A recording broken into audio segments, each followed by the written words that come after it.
누군가에게 신뢰받기 위한 방법 중 하나는 이 해당 분야 전문가가 되는 것이겠죠. YTN에는 무려 14년 경력의 전문 기자가 있습니다. 전문적인 영역을 그렇게 긴 시간 취재할 수 있다는 점이 부럽기도 한데요. 오늘 전격 인터뷰 취재 후 시간, 검증된 취재력으로 급이 다른 정보를 전해주는 이 왕선택 통일외교 안보 전문 기자를 만나보겠습니다. 지금 함께 보시죠. 안녕하세요. 시사 유튜버 한진입니다.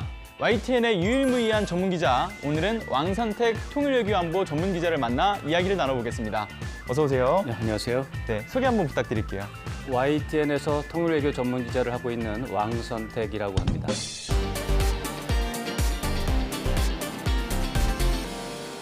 북한 노동당 통일전선부 대변인은 담화에서 김여정 제1부부장을 언급하면서 대남 사업을 총괄한다고 표현했습니다. 지금 북한이 차단하겠다고 열거한 남북 간 통신선이 4개가 있었습니다. 그것이 공동연락사무소 전화, 그다음에 군통신선, 그다음에 통신시험 연락선, 그다음에 남북 간 정상의 하트라인입니다. 사실 이 통일외교 안보부의 그 전문 기자다라고 이야기하면 그 직함만 들어도 굉장히 바쁜 시기일 것 같아요. 네, 최근에 특히 이제 김여정 북한 노동당 네. 제1부부장의 대남 비난 담화가 나온 다음에 네. 아주 일이 많아진 그런 상황입니다. 통일외교 안보 그 어떤 것도 사실 다 하나도 빠짐없이 집중해야 되는 시기라고 생각은 하나 그럼에도 불구하고 이 세 분야 중에서 어떤 부분을 좀 더 집중하고 계신가요? 우리나라는 분단 국가라고 하는 특성이 있는 그런 나라가 되겠습니다. 그렇기 때문에 이제 분단 국가라는 그 상황에서 통일 문제도 나오는 거고, 그 다음에 외교라고 하는 차원은 모든 나라가 다 하는 거지만 우리나라는 그 분단과 관련된 외교가 제일 많아요. 그리고 분단이 됐기 때문에 군사 안보 문제도 또 굉장히 큰 문제가 돼서 통일 외교 안보가 모두 분단과 관련이 있습니다. 그래서 이것은 따로 뗄 수가 없습니다. 유일무이한 이 전문 기자이시잖아요. YTN에서는 제가 현재로서는 한 명밖에 없고 그게 접니다. 네, 그렇기 때문에 사실 이 기자로서도 이 전문가이실 수밖에 없다는 생각이 들기 때문에 더욱이 기자 생활을 얼마나 하셨을지가 더 궁금하더라고요. 기자 생활한 것은 네. 1994년 2월 14일 날 입사를 했으니까 26년 4개월 됐습니다. 26년 4개월이면 네. 거의 뭐 제가 태어나는 순간과 함께 하셨네요. 네, 좀 연식이 좀 됐습니다. 네. 그러면 전문 기자로서는 얼마나 활동하시나요? 전문 기자로서 YTN으로부터 공식적으로 지명을 받은 것이 2006년 5월쯤이 되겠고요.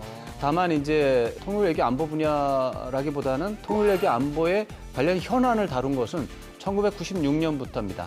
제가 이제 정당 담당 기자를 이제 했어요. 네. 근데 정당 담당 기자를 했는데 1996년도 4월에 총선이 있었습니다. 그때 총선의 최대 현안이 그 당시에 이제 새정치국민회의의 지도자인 김대중 총재, 김대중 총재가 빨갱이다. 이것이 그 당시에 96년도 1월 달부터 4월 달까지 이어진 주요 현안이었습니다.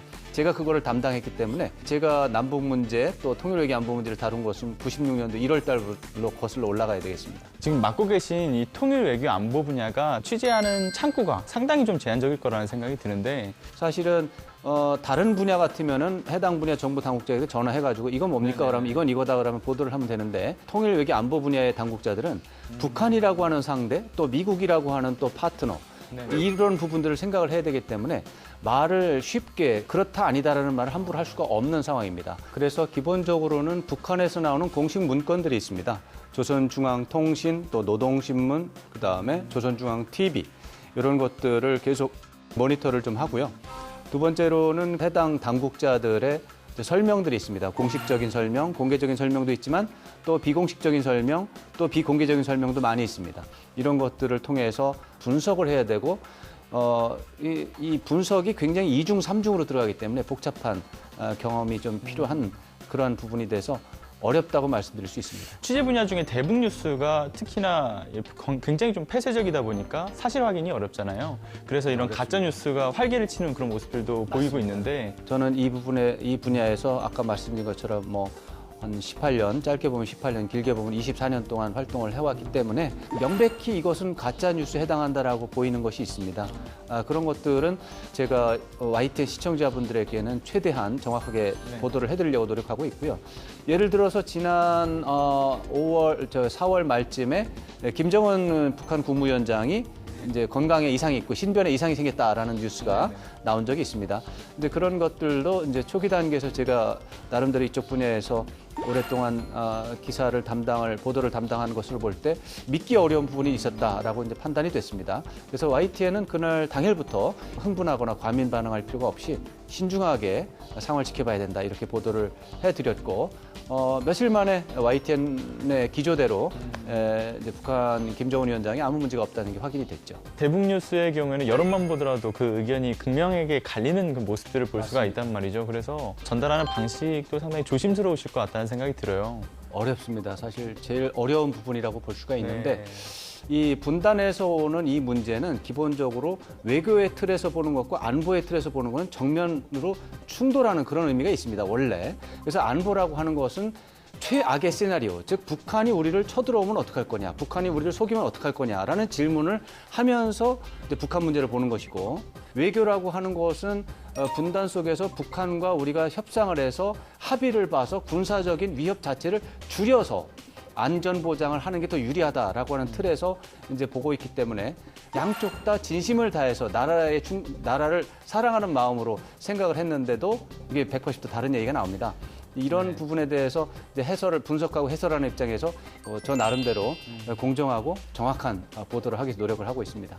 오늘 말씀 나누면서 이 통일외교 안보에 대한 다양한 이슈들도 짚어보고 거기에 플러스해가지고 이 전문 영역대 이야기들을 굉장히 쉽게 정리를 해주셔가지고 아유, 감사합니다. 제 입장에서 굉장히 뜻깊고 귀중한 시간이었습니다. 오늘 감사합니다. 함께해 주셔서 대단히 감사합니다. 고맙습니다. 오늘의 전격 인터뷰 취재 후 왕선택 기자와 함께했습니다. 전격 인터뷰 취재 후는 언제나 시청자 여러분의 궁금증과 함께합니다.